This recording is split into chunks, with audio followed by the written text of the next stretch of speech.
महाराज, अब आप ध्यान से देखिए, घी ऊपर और पानी पर तैरने लगा। अब बताइए, मेरे या किसी और के पूजा पाठ करने से क्या ये घी नीचे बैठ सकता है? असंभव। ये तो घी का स्वभाव ही नहीं। सत्य कहा आपने। उसी प्रकार किसी भी पूजा पाठ, विधि विधान, कर्म कांड के द्वारा पानी के अंदर डूबे हुए कंकड़ पत्थर क्या ऊपर आ तैर सकते हैं? नहीं बुद्ध, ये तो प्रकृति के नियम के विरुद्ध है। तो हम प्रकृति से भिन्न कैसे हुए? हम भी तो प्रकृति का ही रूप है।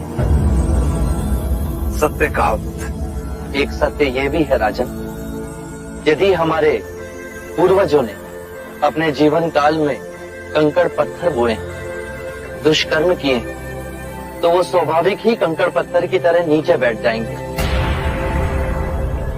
और यदि उन्होंने अपने जीवन काल में सत्कर्म किए, तो स्वाभाविक ही घी की तरह ऊपर आ तैरने लगेंगे। जो बोएंगे वही काटेंगे।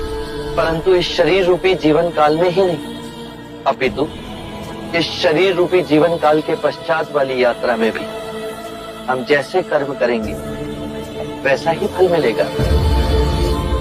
अब बताइए, इस प्रकृति के नियम को कोई पूजा पाठ, कर्म कांड, विधि विधान, यज्ञ हवन मिटा सकता है? राजन, मैं भी इसको नहीं बदल सकता।